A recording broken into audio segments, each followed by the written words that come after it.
Diario de Ana Frank, 1942-1944. Ana Frank. Espero poder confiártelo todo, de un modo como no he podido hacerlo hasta ahora con nadie, y espero que seas un gran apoyo para mí. Ana Frank, 12 de junio de 1942. 1942.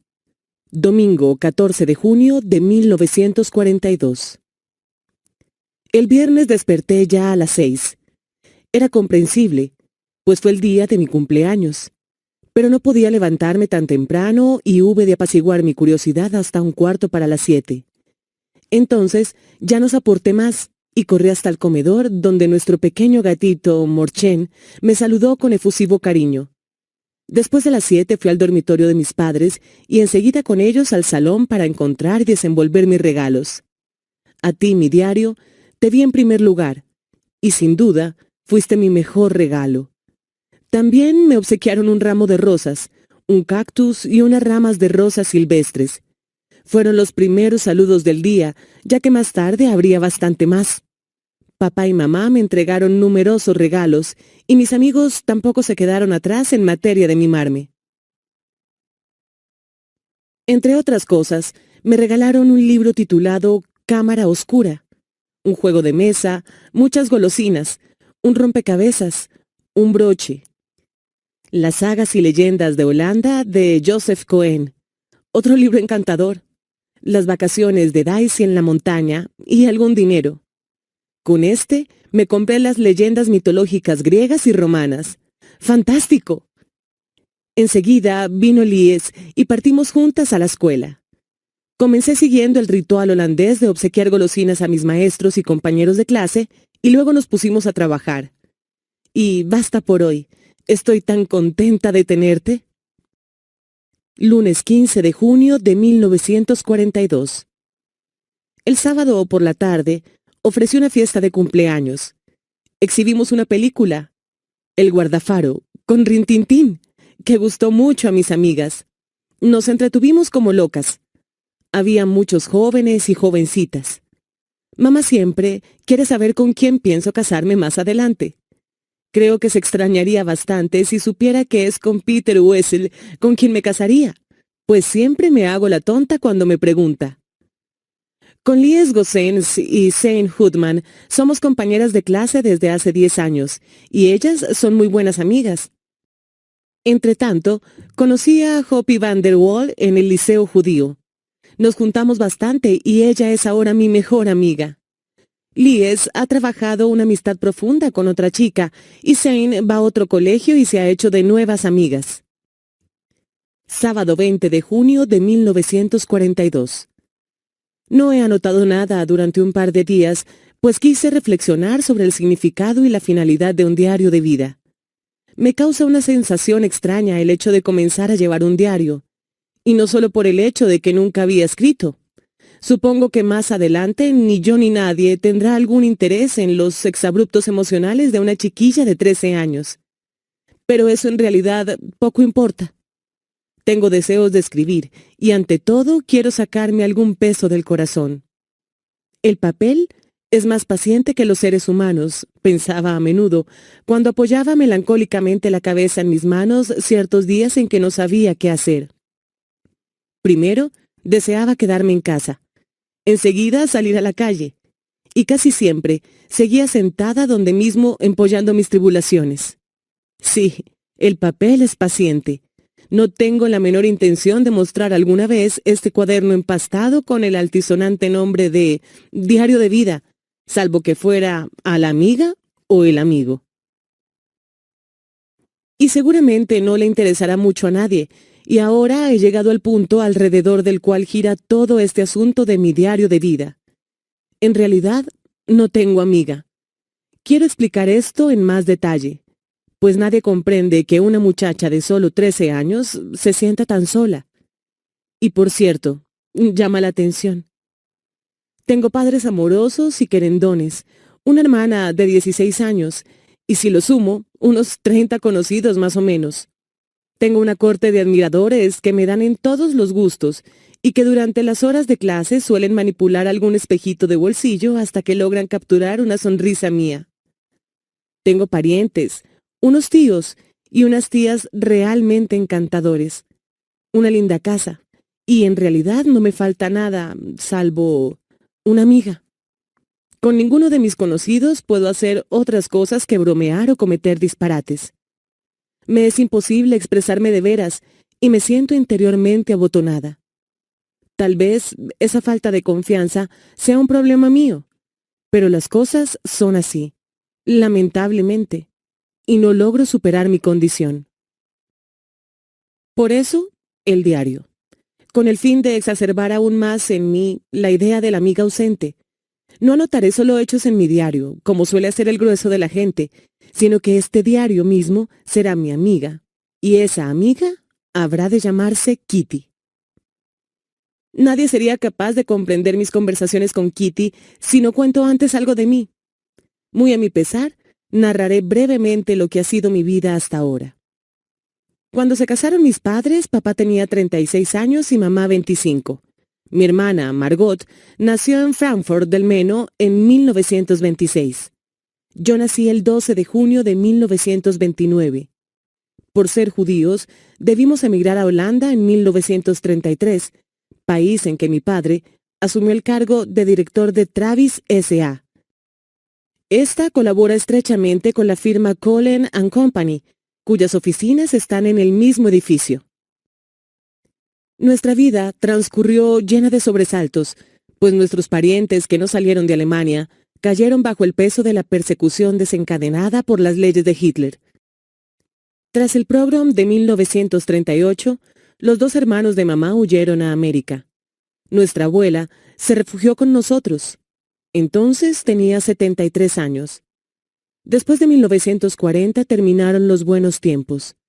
Primero vino la guerra, luego la rendición, enseguida la entrada de los alemanes a Holanda, y así comenzó la miseria.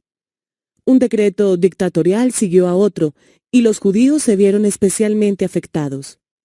Tuvieron que llevar una estrella amarilla en su vestimenta, entregar sus bicicletas, y ya no podían viajar en tranvía, para no hablar de automóviles.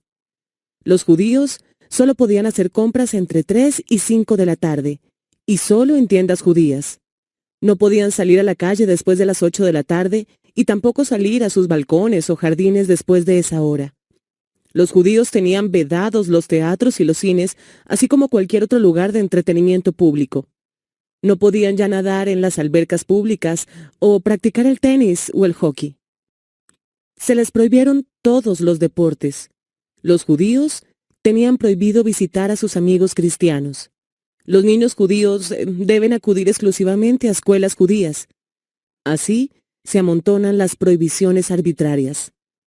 Toda nuestra vida estaba sometida a este tipo de presiones. Hopi suele decirme, ya no me atrevo a hacer casi nada, pues siempre pienso que puede estar prohibido. Abuela murió en enero de este año. Nadie sabe cuánto la quería y cuánto la echo de menos. En 1934 ingresé al jardín infantil del Colegio Montessori y después seguí allí. El año pasado tuve a la directora, la señora Kay, como jefa de mi clase. Al concluir el año nos despedimos emocionadas y lloramos largo rato abrazadas. Margot y yo debimos proseguir nuestros estudios en el Liceo Judío a partir de 1941. Nosotros 4 estamos bien ahora, y así llegó el momento actual y prosigo mi diario. Sábado 20 de junio de 1942. Querida Kitty, comienzo de inmediato. ¿Hay tanta paz ahora? Papá y mamá han salido, y Margot está donde una amiga jugando al ping-pong. Últimamente, también yo me he aficionado bastante a ese juego. Dado que nosotros, los jugadores de ping-pong, somos tremendamente dados a tomar helados, nuestras partidas suelen terminar con una excursión a las heladerías todavía permitidas para los judíos, la Delphi y el Oasis. Nunca nos preocupamos demasiado por si llevamos suficiente dinero en el monedero, puesto que entre los clientes de las heladerías suelen haber amables caballeros de nuestro círculo de conocidos o algún admirador perdido, los que siempre nos ofrecen más helado del que realmente podemos tomar. Supongo que debe sorprenderte oírme hablar a mi edad de admiradores. Desafortunadamente, es un mal inevitable en nuestra escuela. Cuando un compañero me propone acompañarme a casa en bicicleta y se entabla una conversación, 9 de cada 10 veces se trata de un muchacho enamoradizo y ya no deja de mirarme. Al cabo de un tiempo, el arrebato comienza a disminuir, especialmente porque yo no presto demasiada atención a sus miradas ardientes y sigo pedaleando a toda velocidad. Cuando el joven no cesa en sus intenciones, yo me balanceo un poco sobre mi bicicleta, se cae mi cartera y el muchacho se ve obligado a bajarse para recogerla, tras lo cual me las ingenio para cambiar enseguida de conversación. Esto es lo que sucede con los más cándidos.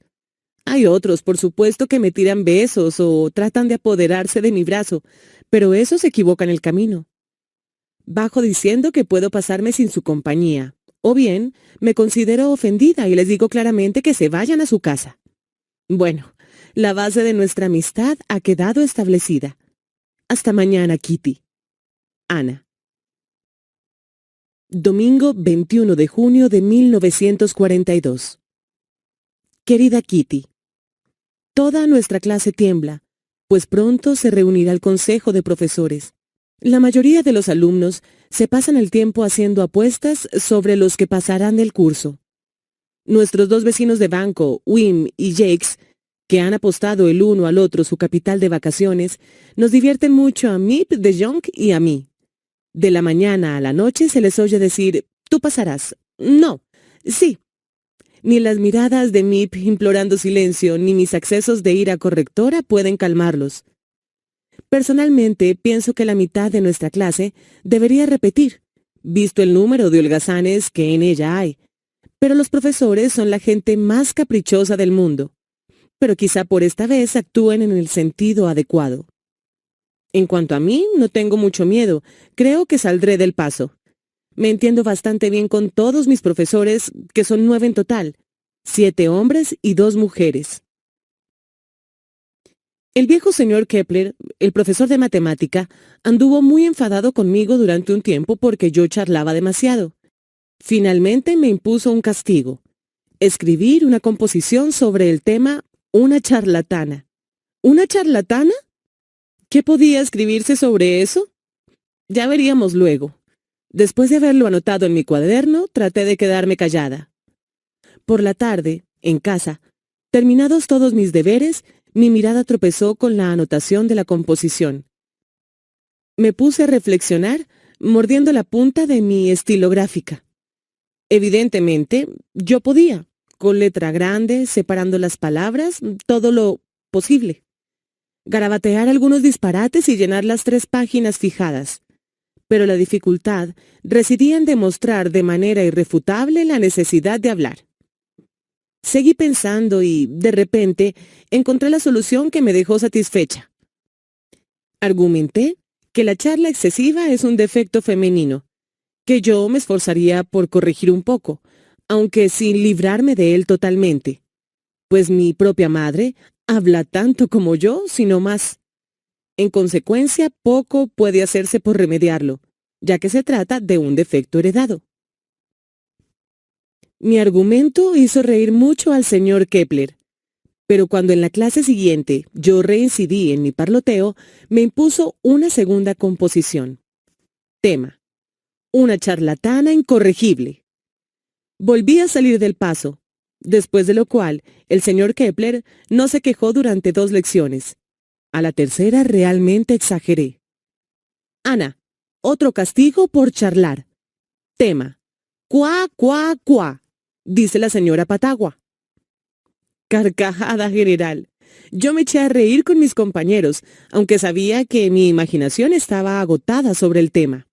Necesitaba encontrar algo nuevo, algo original. La casualidad vino en mi ayuda. Mi amiga Shane, buena poeta, se ofreció a redactar la composición en verso de principio a fin. Me alegré. ¿Kepler quería burlarse de mí? Me vengaría burlándome yo de él 2 o 3 veces mejor.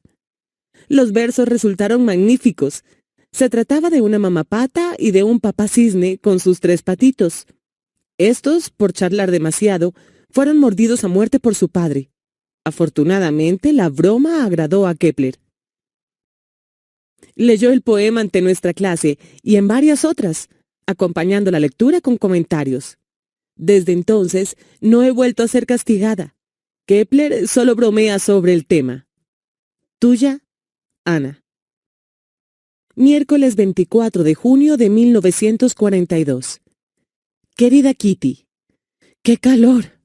Todos nos sentimos sofocados, y con esta temperatura debo ir caminando a todas partes. Recién ahora empiezo a comprender qué cosa tan maravillosa es un tranvía.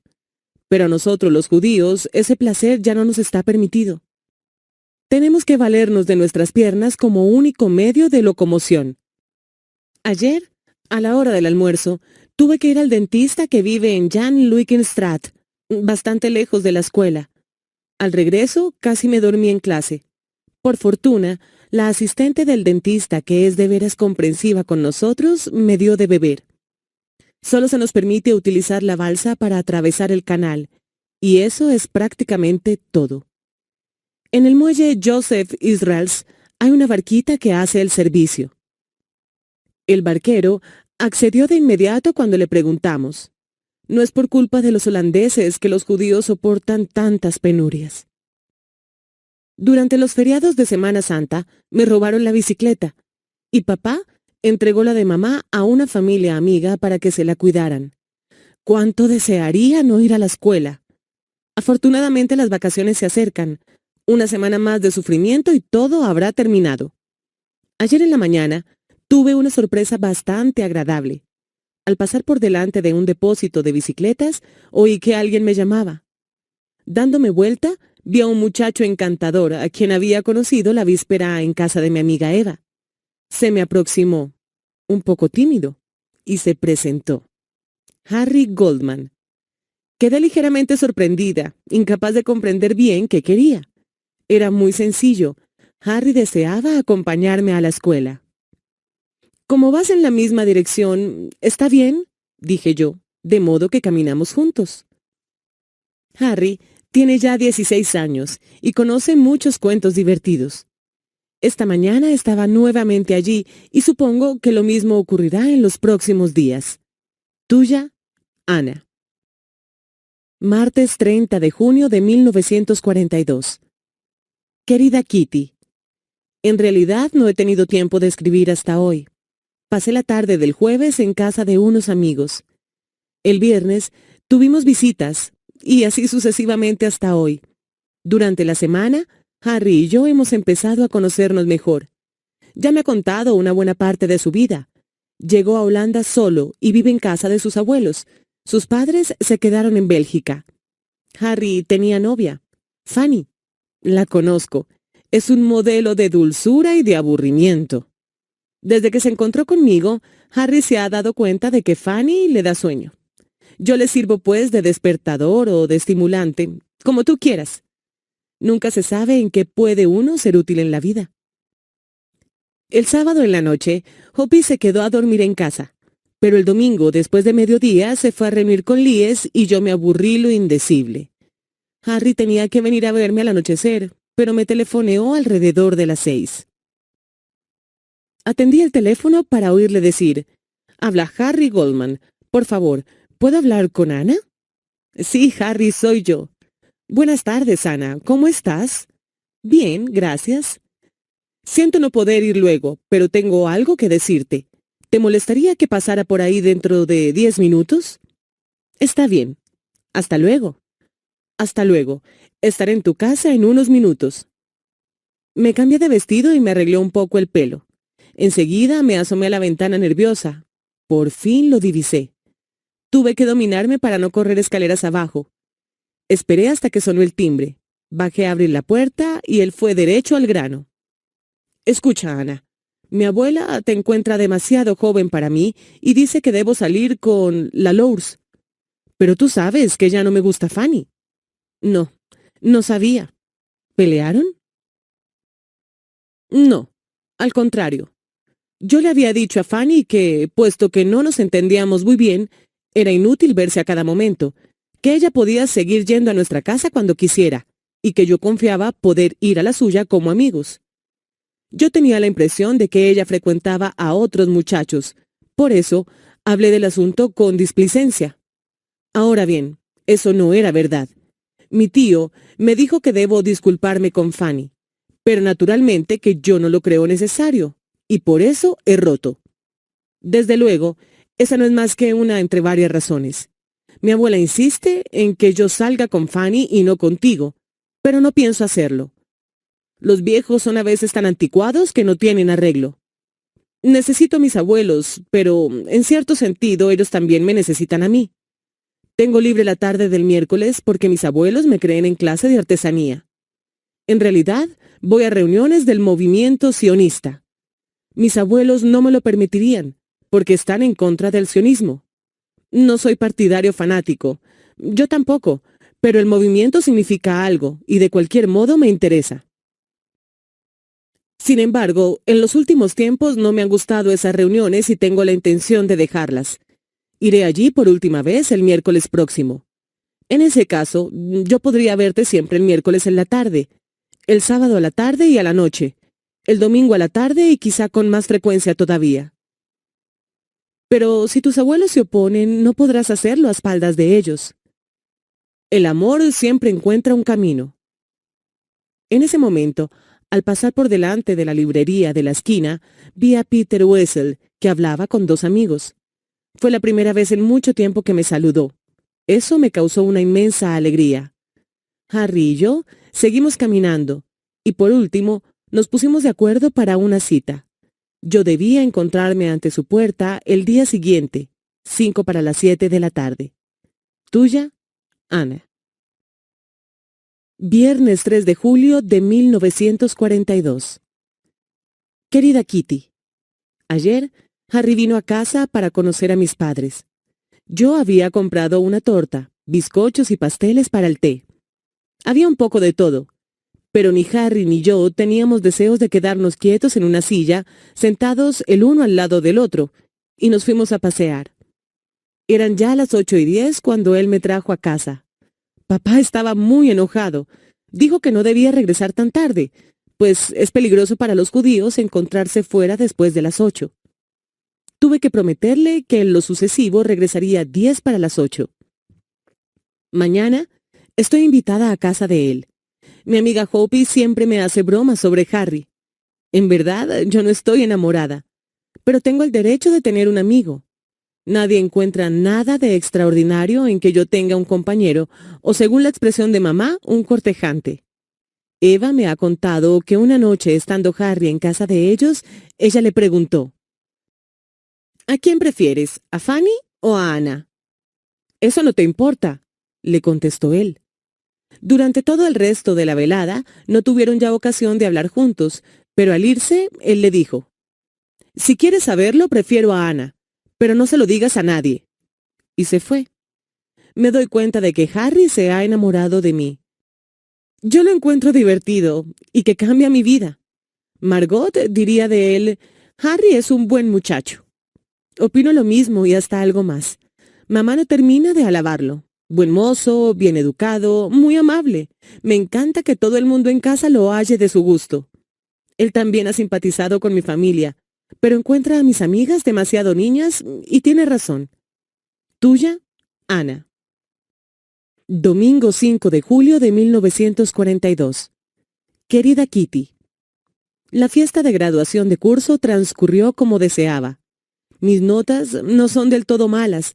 Tengo un insuficiente, un 5 en álgebra, un 6 en 2 asignaturas y en las otras varios 7 y 2 8. 10 es la nota máxima. En casa estaban muy contentos, pues a propósito de puntos mis padres no son como los demás. Al parecer les importa poco que las notas sean buenas o malas. Para ellos basta con que yo esté bien y me sienta feliz, y que no sea insolente. Lo demás, según ellos, se arreglará solo. En cuanto a mí, opino lo contrario. No quiero ser mala alumna después de haber sido admitida provisionalmente en el liceo, puesto que he saltado un año al salir de la escuela Montessori. Pero con el traslado de todos los niños judíos a las escuelas judías, el director del liceo, después de alguna presión, consintió en recibirme, lo mismo que a Líes, a título de prueba. Yo no quería defraudar la confianza del director. El resultado de Margot es brillante como siempre. Si la promoción cum laude existiera en el liceo, ella la habría obtenido. Tiene una cabecita tan inteligente. Papá en estos últimos tiempos se queda a menudo en casa porque ya no puede bajar oficialmente al negocio. Qué sensación tan desagradable debe ser la de sentirse inútil. El señor Copis ha retomado la empresa Travis y el señor Clarel la firma Cullen & Company. El otro día, cuando nos paseábamos alrededor de nuestra plaza, papá empezó a hablar de la clandestinidad. Decía que iba a ser muy difícil para nosotros vivir completamente separados del mundo exterior. ¿Por qué hablar de eso?, le pregunté. Escucha, Ana, repuso. Tú sabes bien que desde hace más de un año nosotros transportamos muebles, ropas y enseres a casa de otra gente. No queremos que nuestros bienes caigan en manos de los alemanes, y menos aún queremos ser nosotros quienes caigamos en sus garras. No los esperaremos para irnos. No dejaremos que nos detengan. Pero papá, ¿para cuándo será eso? Las palabras y la seriedad de mi padre me habían angustiado. No te inquietes. Nosotros nos ocuparemos de todo. Diviértete y aprovecha tu libertad todo el tiempo que aún puedas hacerlo. Eso fue todo. Ojalá esos sombríos días estén aún distantes. Tuya, Ana. Miércoles 8 de julio de 1942. Querida Kitty, parece que hubieran pasado años entre el domingo a la mañana y hoy. ¡Cuántos acontecimientos! Como si el mundo entero se hubiera trastornado de repente. Sin embargo, ya ves, Kitty, todavía vivo, y como dice papá, es lo principal. Sí, en efecto, vivo todavía, pero no me preguntes dónde ni cómo. Tú no comprendes nada de nada hoy, ¿verdad? Por eso me es necesario, primero, contarte lo sucedido a partir del domingo a la tarde. A las 3, Harry acababa de irse para volver más tarde. Llamaron a nuestra puerta. Yo no lo oí, porque estaba leyendo en la terraza, perezosamente reclinada al sol en una silla de lona. De pronto, Margot apareció por la puerta de la cocina visiblemente turbada. «Papá ha recibido una citación de la SS», cuchicheó. «Mamá acaba de salir para ir a buscar al señor Van Damme. Van Damme es un colega de papá y amigo nuestro». Yo estaba aterrada. Todo el mundo sabe qué significa una citación. Imagino inmediatamente los campos de concentración, las celdas solitarias. ¿Íbamos a dejar que llevaran allí a papá? Naturalmente no se presentará, dijo Margot, mientras que ambas esperábamos en el salón el regreso de mamá. Mamá ha ido a casa de los Van Damme para saber si podemos habitar desde mañana nuestro escondite. Los Van Damme se ocultarán allí con nosotros. Seremos 7. Cayó el silencio. Ya no podíamos pronunciar una palabra más, pensando en papá que no sospechaba nada. Había ido a visitar a unos ancianos al hospicio judío. La espera, la tensión, el calor, todo eso nos hizo callar. De repente llamaron. «Es Harry», dije yo. «No abras», dijo Margot reteniéndome. Pero no era necesario. Oímos a mamá y al señor Van Damme que hablaban con Harry antes de entrar y que luego cerraban la puerta detrás de ellos. Cada vez que sonaba el timbre, Margot o yo bajábamos muy sigilosamente para ver si era papá. Nadie más debía ser recibido. Van Damme quería hablar a solas con mamá, de modo que Margot y yo dejamos la habitación. En nuestro dormitorio, Margot me confesó que la citación no era para papá, sino para ella misma. Asustada, de nuevo, empecé a llorar. Margot tiene 16 años. ¿Quieren pues separar de sus familias y llevarse a muchachas de su edad? Afortunadamente, como mamá ha dicho, no irá. Papá, al hablarme de la clandestinidad, sin duda hacía alusión a esta eventualidad. Ocultarse. ¿A dónde iríamos a ocultarnos? En la ciudad, en el campo, en una casa, en una choza. ¿Cuándo? ¿Cómo? ¿Dónde? Yo no podía formular estas preguntas que se me iban acudiendo una tras otra. Margot y yo nos pusimos a guardar lo estrictamente necesario en los bolsones del colegio. Empecé por meter este cuaderno. Enseguida mis rizadores, mis pañuelos, mis libros de clase, mis peines, viejas cartas.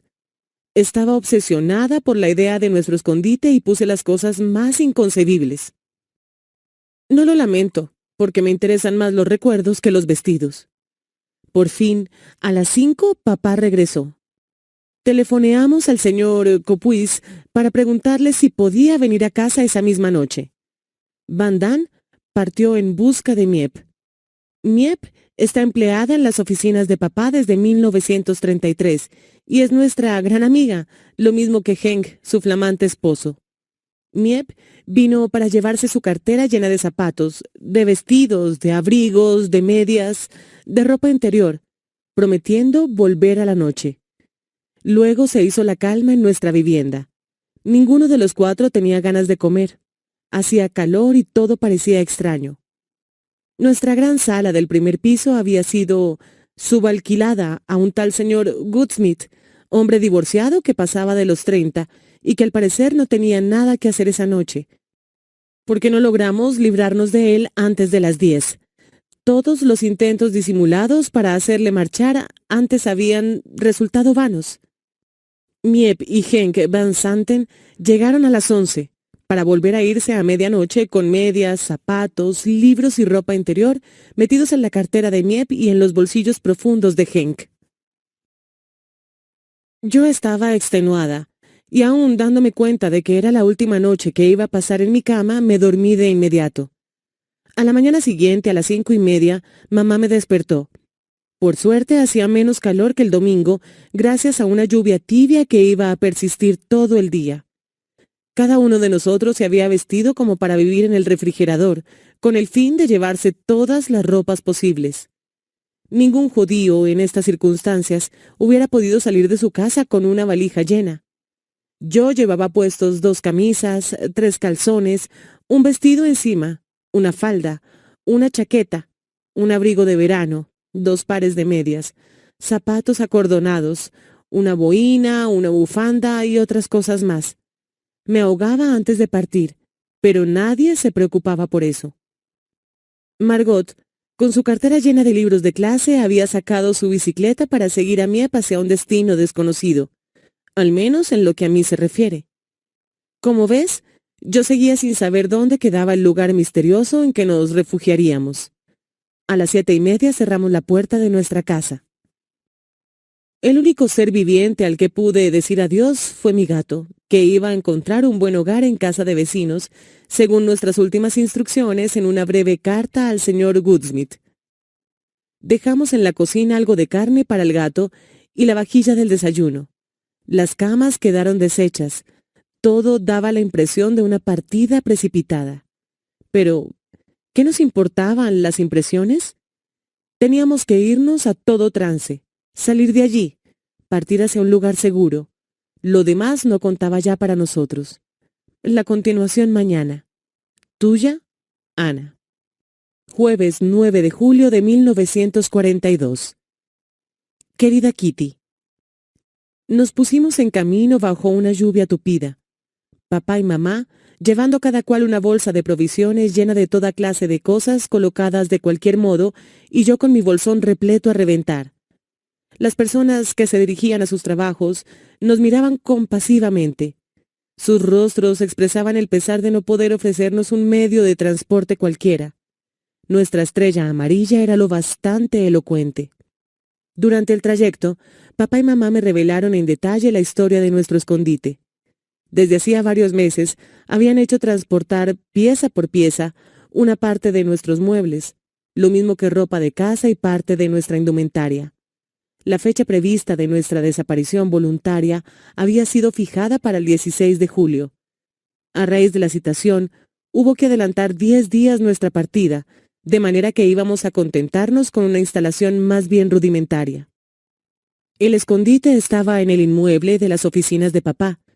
Es un poco difícil comprender cuando no se conocen las circunstancias. Por eso, tengo que dar explicaciones. El personal de papá no era numeroso. Los señores Clarel y Copuis, luego Miep, y por último Eli Vosen, la taquidactilógrafa de 23 años, todos los cuales estaban al corriente de nuestra llegada. El señor Vosen, padre de Eli, y los dos muchachos que le secundaban en el depósito no habían sido puestos al corriente de nuestro secreto. El edificio está constituido de la siguiente manera. En la planta baja hay un gran almacén que sirve de depósito. Al lado de la puerta del almacén está la puerta de entrada de la casa, detrás de la cual una segunda puerta da acceso a una escalerita. Subiendo esta escalera, se llega ante una puerta, en parte de vidrio esmerilado, en el que se lee contabilidad en letras negras. Es el escritorio que da al canal, una amplia sala muy clara, con archivos en las paredes y ocupada por un personal actualmente reducido a 3. Ahí es donde trabajan durante el día Eli, Miep y el señor Copuis. Atravesando una especie de vestuario donde hay un cofre y un gran armario que contiene las reservas de papeles, sobres, etc., se llega a una pequeña habitación bastante oscura que da al patio. Antes era la oficina del señor Kraler y del señor Van Damme, y ahora es el reino del primero. Además, puede llegarse a la oficina del señor Kraler por una puerta vidriada al final del vestuario que se abre desde el interior de la oficina y no desde afuera. Por la otra salida de la oficina del señor Kraler hay un corredor estrecho y se pasa enseguida por delante de la carbonera.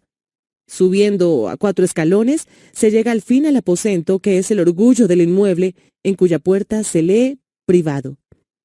Allí se ven muebles oscuros e imponentes, el linóleo cubierto de hermosas alfombras, una lámpara magnífica, un aparato de radio, todo de primer orden. Al lado de esta habitación, una gran cocina espaciosa con un fogón de gas con 2 hornillas y una pequeña caldera para baño. Al lado de la cocina, el WC. Ese es el segundo piso.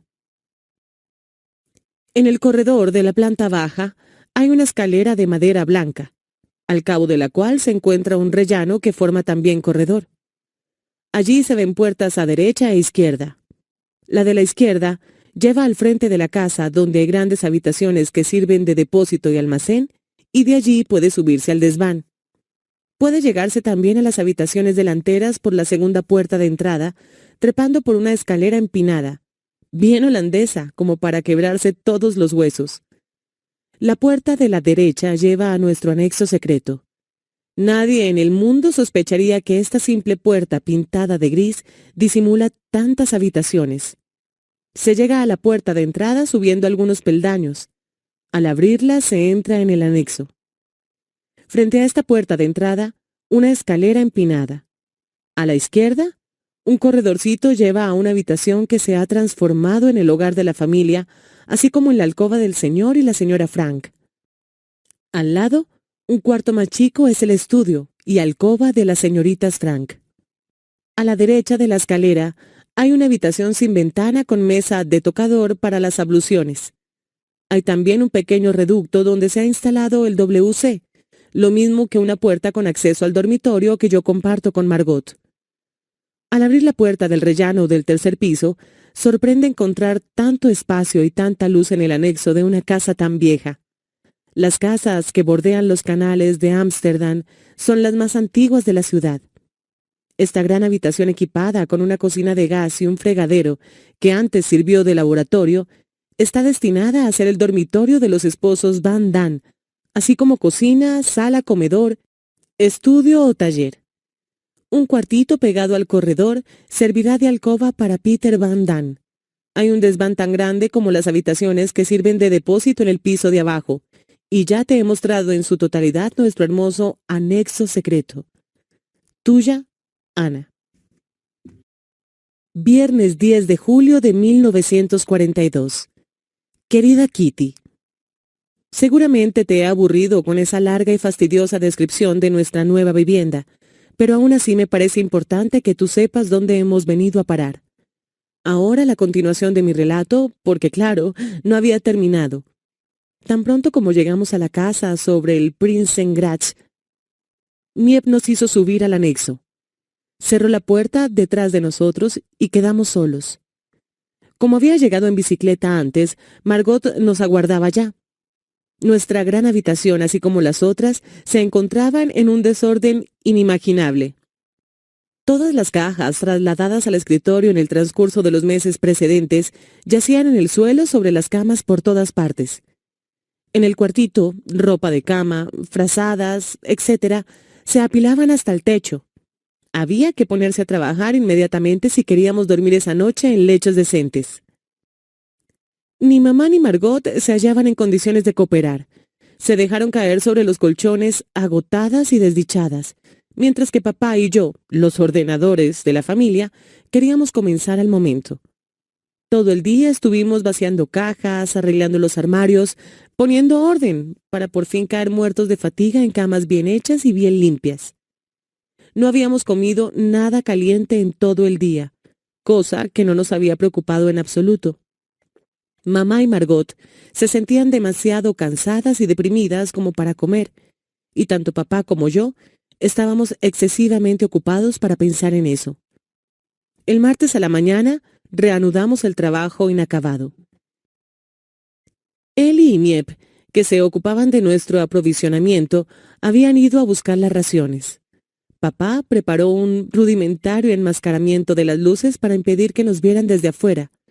Fregamos y lavamos el piso de la cocina. Hasta el miércoles no tuve un minuto para pensar en la convulsión que de la noche a la mañana cambiaba completamente mi vida. Por fin he encontrado un momento de tregua para contarte todo esto y para darme cuenta también de lo que me ha sucedido y de lo que puede ocurrir todavía. Tuya, Ana. Sábado 11 de julio de 1942. Querida Kitty, ni papá, ni mamá, ni Margot han podido habituarse aún al carrillón del Westerturm que suena cada cuarto de hora. A mí me pareció maravilloso desde el primer momento, sobre todo de noche, cuando un sonido familiar da aliento. ¿Te interesa quizá saber si me gusta mi escondite? Debo decirte que yo misma no lo sé aún. Creo firmemente que nunca podré considerarme en mi hogar, en esta casa, lo que no significa que ella sea lúgubre. Tengo más bien la impresión de que estoy en una pensión muy curiosa. Tal opinión a propósito de un escondite puede parecerte extraña, pero yo no lo veo de otra manera. Nuestro anexo es ideal como refugio. Aunque se inclina para un lado y es húmedo, no se encontraría un escondite tan cómodo en el resto de Ámsterdam y quizá en toda Holanda. Nuestro dormitorio, con sus paredes lisas, parecía desnudo. Gracias a papá, que con antelación trajo mis fotos de artista de cine y mis postales, pude poner manos a la obra con cola y pinceles y he ilustrado profusamente mi cuarto. Queda mucho más alegre, y cuando lleguen los Van veremos lo que se puede hacer con la madera del desván. ¿Acaso sea posible sacar de ella algunos armaritos y estantes? Mamá y Margot se han repuesto un poco. Ayer, por primera vez, mamá se sintió lo suficientemente bien como para hacer una sopa de arvejas, pero, charla que te charla, se olvidó de ella, a tal punto que fue imposible arrancar de la cacerola las arvejas carbonizadas. El señor Cupuis me ha traído un libro, Buch voor de Week. Anoche, los cuatro, fuimos a la oficina privada para oír la radio de Londres.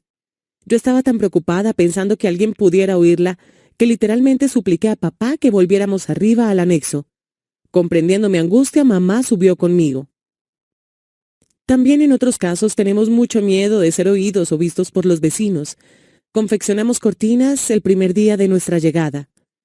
No son cortinas propiamente dichas, compuestas como están de retazos de tela diferentes en cuanto a la forma, el color, la clase y el diseño. Papá y yo cosimos estos retazos con la torpeza de los profanos en el oficio. Estos ornamentos abigarrados han sido sujetos con chinches a las ventanas y ahí quedarán hasta que salgamos de aquí. El edificio de la derecha está ocupado por una gran casa mayorista. El de la izquierda por un fabricante de muebles. ¿Podrán oírnos? Nadie se queda en esos inmuebles después de las horas de trabajo, pero no hay que fiarse. Hemos prohibido a Margot que tosa de noche, pues ha pescado un fuerte resfriado, y la atiborramos de codeína. Pienso con alegría en la llegada de los Van Damme, a quienes esperamos el martes. Será más divertido y habrá menos silencio. Es sobre todo el silencio lo que me asusta por la tarde y por la noche. Daría cualquier cosa para que uno de nuestros protectores viniera a dormir aquí.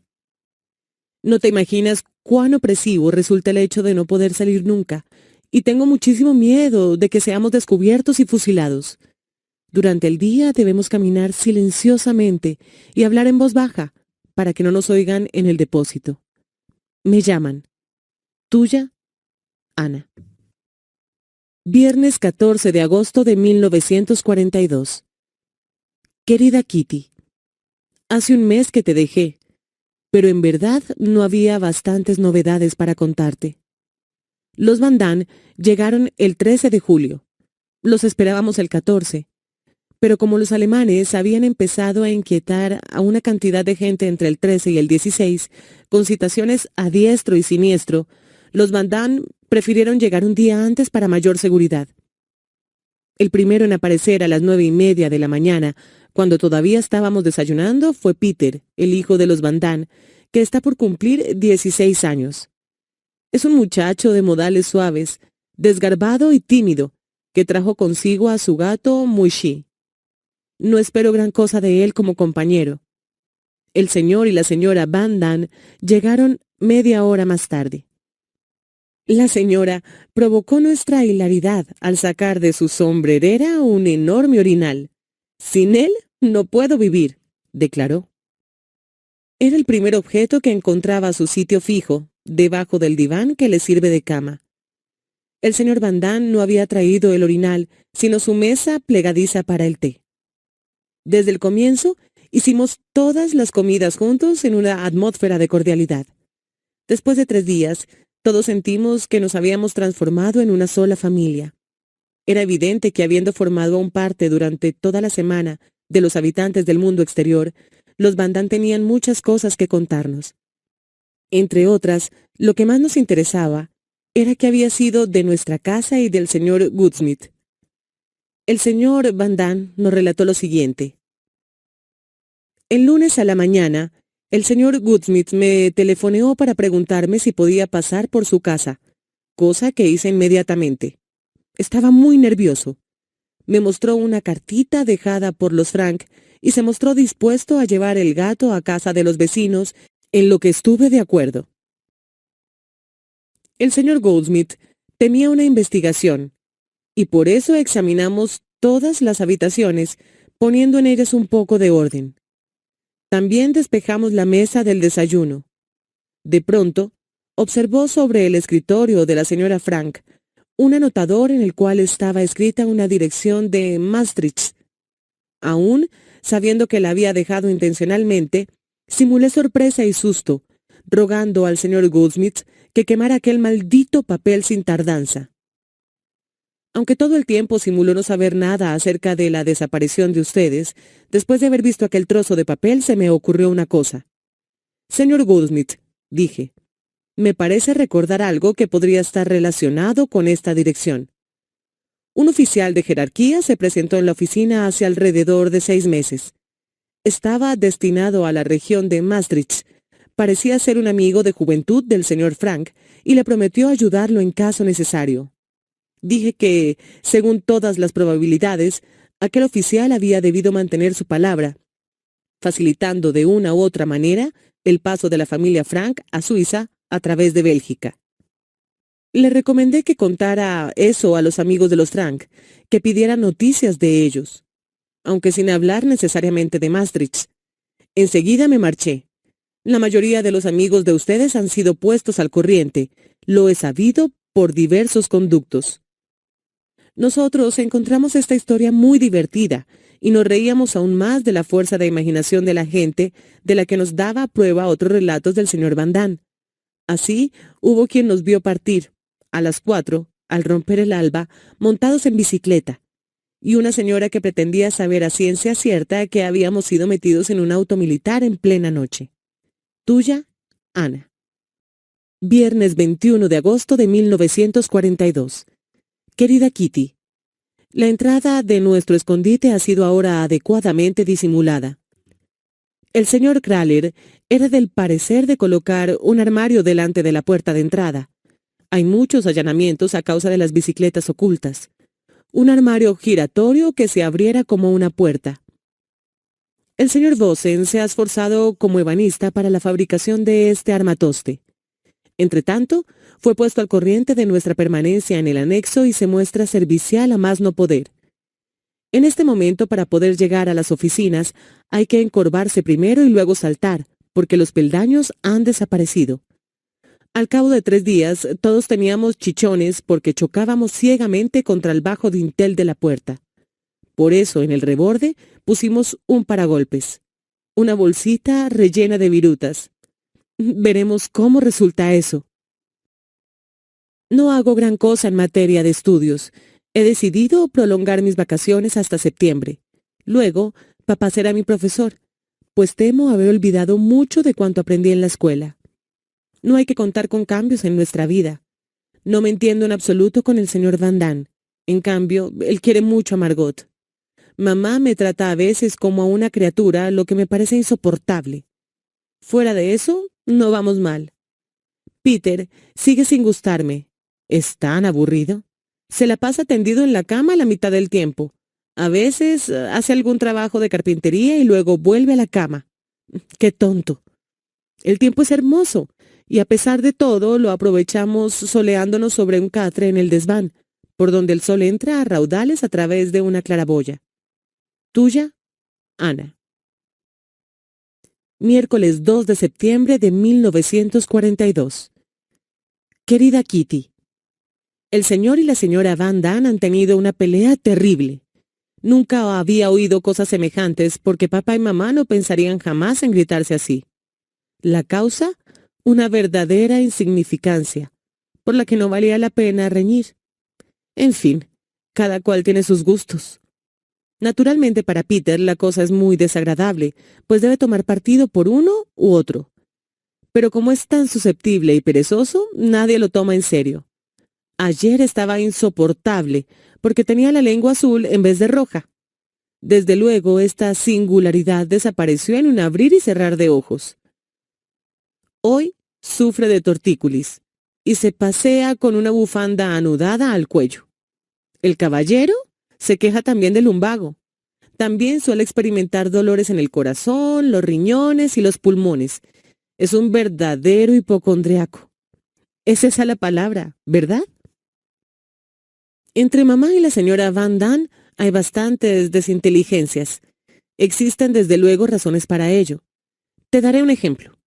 La señora Van Damme ha retirado del armario donde se encuentra nuestra ropa en común todas sus sábanas, que eran 3. Ella juzga natural que la ropa de mamá sirva para todo el mundo. Se va a sentir muy decepcionada cuando compruebe que mamá ha seguido su ejemplo. Además, se siente muy molesta porque nos servimos de su juego de mesa y no del nuestro para uso común. Trata por todos los medios de saber qué hemos hecho de nuestros platos de porcelana, los cuales están mucho más cerca de lo que ella supone. En el desván, alineados en cajas de cartón detrás de los cartapacios. Los platos son inhallables, permanecerán allí tanto tiempo como nosotros. Siempre tengo mala suerte. Ayer dejé caer un plato sopero perteneciente a la señora. Se hizo trizas. ¡Oh!, exclamó ella furiosa. ¿Es que no puedes tener más cuidado? Es todo lo que me queda. A pesar de todo, el señor Van Damme me prodiga pequeñas amabilidades. Esta mañana, mamá ha vuelto a abrumarme con sus sermones. No puedo soportarlos. Nuestras opiniones son demasiado opuestas. Papá me comprende, aunque a veces llegue a enfadarse conmigo durante 5 minutos. La semana pasada, nuestra vida monótona fue interrumpida por un pequeño incidente. Se trataba de Peter y de un libro sobre las mujeres. Margot y Peter tienen permiso para leer casi todos los libros que el señor Copuis saca de la biblioteca pública para nosotros.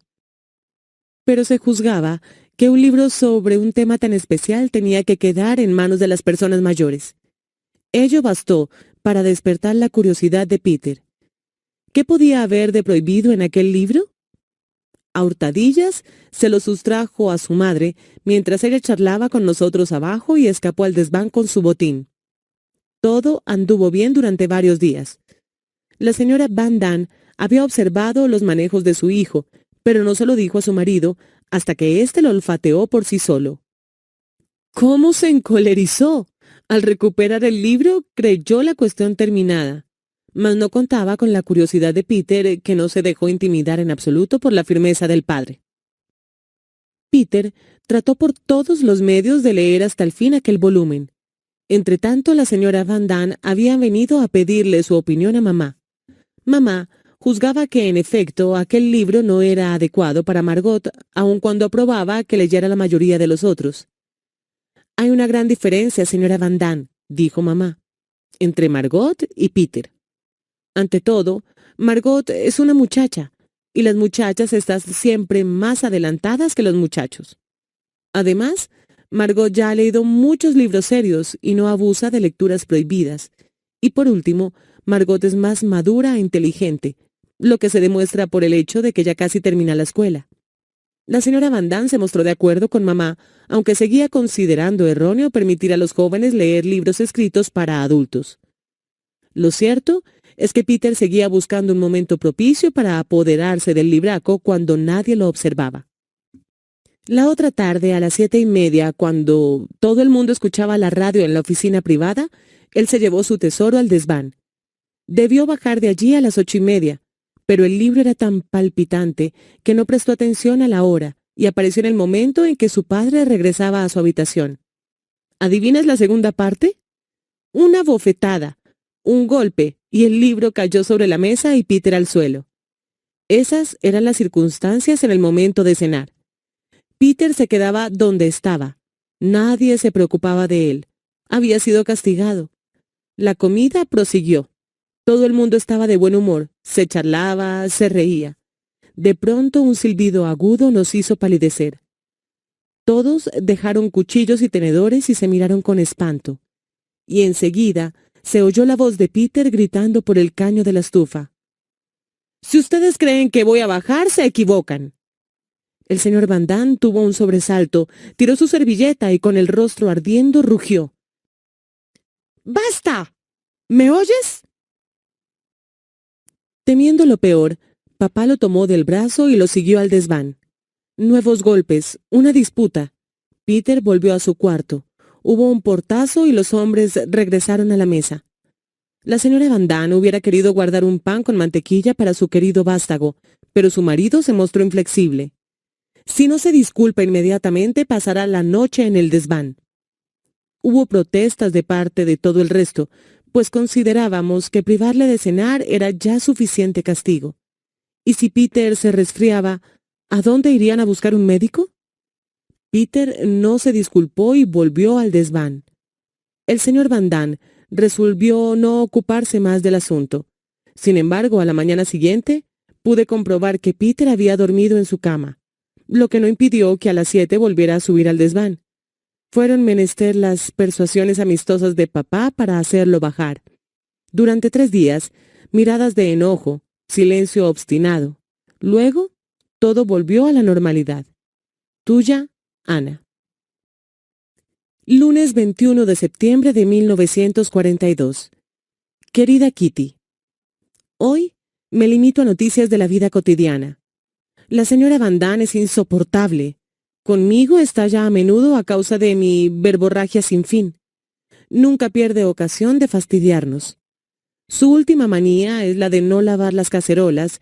Si hay algunas sobras, las deja dentro en lugar de ponerlas en un plato de vidrio como nosotros solemos hacer, y todo eso se estropea. Y cuando a Margot le toca el turno de lavar la vajilla y encuentra 7 utensilios para fregar, la señora le dice despreocupadamente: «Vaya, Margot, tienes trabajo para rato». Papá y yo hemos hallado un modo de entretenernos. Me ayuda a establecer mi árbol genealógico paterno. Sobre cada miembro de la familia me cuenta una breve historia y eso me hace sentir mi ancestro. El señor Copuis me trae libros cada 15 días. Me entusiasma la serie Hope ter Huld. Todo cuanto escribe Sissy van Marksveld me gusta sobremanera. He leído Alegría de Estío por lo menos 4 veces, y las situaciones burlescas siguen haciéndome reír. He reanudado mis estudios. Me esfuerzo mucho con el francés, y cada día empollo 5 verbos irregulares. Peter la ha emprendido con el inglés con enormes suspiros. Acaban de llegar algunos libros de texto. Yo había traído una provisión de cuadernos, lápices, gomas y etiquetas. Escucho a veces la audición holandesa que transmiten desde Londres. El príncipe Bernardo acaba de hablar. La princesa Juliana tendrá otro hijo en enero, anunció. Me he alegrado. Aquí se sorprenden de que tenga tanta simpatía por la familia real holandesa. Hace algunos días, los mayores juzgaban que al fin y al cabo yo no era tan tonta. Aquel mismo día tomé la firme resolución de trabajar más. No quisiera volver a encontrarme en la misma clase a los 14 o 15 años. Enseguida se mencionó el hecho de que casi todos los libros de los mayores me estaban vedados. Mamá lee en este momento Herrenbroeken en Kensington, pero a mí me lo han prohibido. Primero tendré que madurar más como mi talentosa hermana, que ya leyó esa obra. Se ha hablado también de mi ignorancia. Yo nada sé de filosofía ni de psicología. Quizás sea menos ignorante el próximo año. Acabo de consultar en el diccionario estas difíciles palabras. Compruebo algo alarmante. No tengo más que un vestido de mangas largas y 3 chalecos para el invierno. Papá me ha permitido tejer un suéter blanco con lana de oveja. La lana no es muy bonita, cierto, pero su calor será una compensación. Tenemos más ropas nuestras en casa de otras personas. Lástima que no podamos ir a buscarlas antes de que termine la guerra, y aún así, quién sabe si las recuperaremos. Hace un momento apenas terminaba de escribir sobre la señora Van Damme, ella tuvo la ocurrencia de entrar en la habitación. ¡Tac! Diario cerrado. ¿Qué, Ana? ¿No me permites ver tu diario?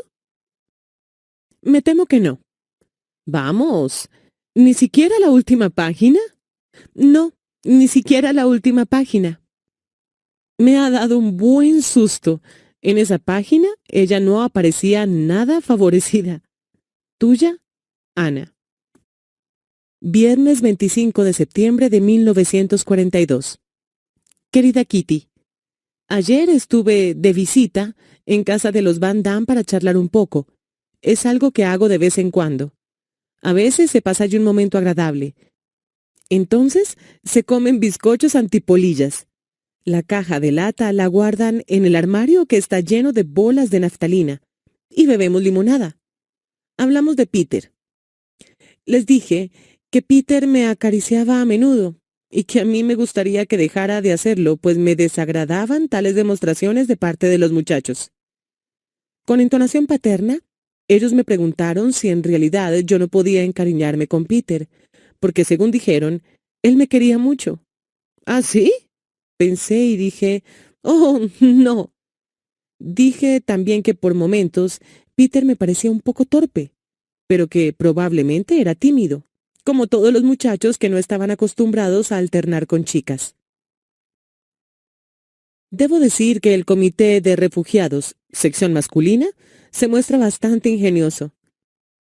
Te relataré lo que han inventado para dar noticias nuestras al apoderado de las Travis, el señor Van Dijk, que ha guardado secretamente algunos de nuestros objetos personales y es amigo nuestro.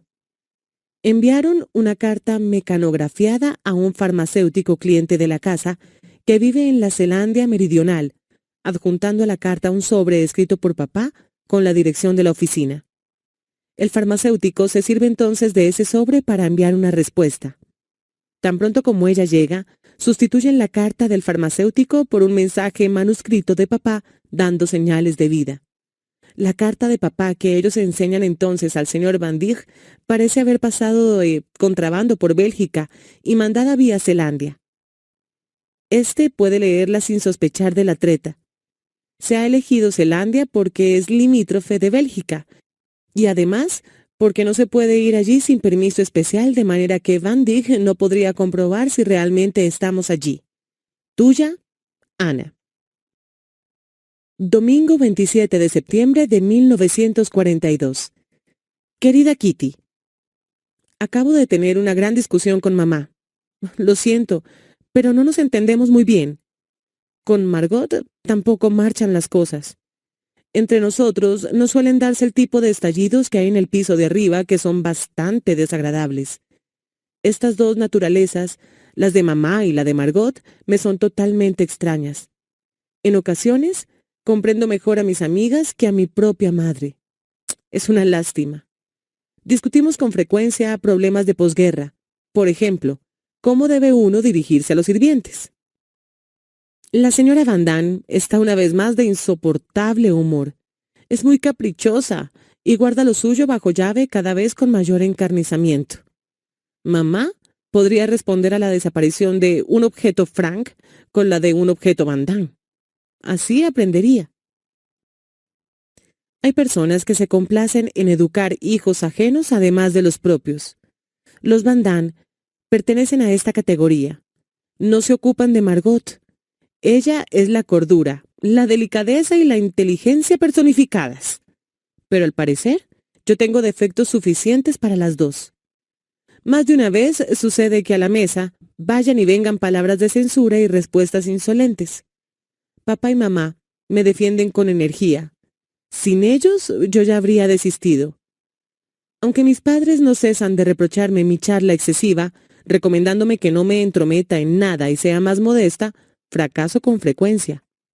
Y si papá no se mostrara tan paciente conmigo, hace tiempo que habría abandonado toda esperanza de satisfacer a mis padres, cuyas exigencias, sin embargo, no son a tal punto difíciles de atender. Si se me ocurre servirme poca verdura, que detesto, y tomar más patatas, los Van Damme, sobre todo la señora, protestan. Dicen que he sido demasiado mimada. Vamos, Ana, sírvete un poco más de verdura. No, señora, gracias, digo yo. Las patatas me bastan. Las verduras son buenas para la salud. Tu madre lo dice también. Vamos, come un poco más, insiste ella, hasta que papá interviene para aprobar mi negativa. Entonces la señora estalla. Había que ver lo que sucedía en nuestra casa. En nuestra casa, por lo menos sabíamos educar a los hijos. ¿Llaman ustedes educación a eso? Ana está terriblemente consentida. Yo no lo permitiría nunca, si Ana fuera mi hija. Es siempre el comienzo y el final de sus peroratas. Si Ana fuera mi hija. Afortunadamente no lo soy. Volviendo a este tema de la educación, un incómodo silencio siguió a las últimas palabras de la señora Van Damme. Luego papá repuso. Yo considero que Ana está muy bien educada. Hasta ha aprendido a no contestar a sus largos sermones. En cuanto a las verduras, observe su propio plato. La señora estaba derrotada. ¿Y cómo? Papá aludía a la porción mínima de verduras que ella misma se servía. Se cree, sin embargo, con el derecho de cuidarse un poco porque sufre del estómago. Se sentiría molesta si comiera demasiada verdura antes de acostarse. De cualquier modo, que me deje en paz y cierre la boca. Así no tendrá que inventar excusas estúpidas. Es gracioso verla enrojecer por cualquier pretexto. Como a mí nunca me ocurre, ella se molesta bastante. Tuya, Ana.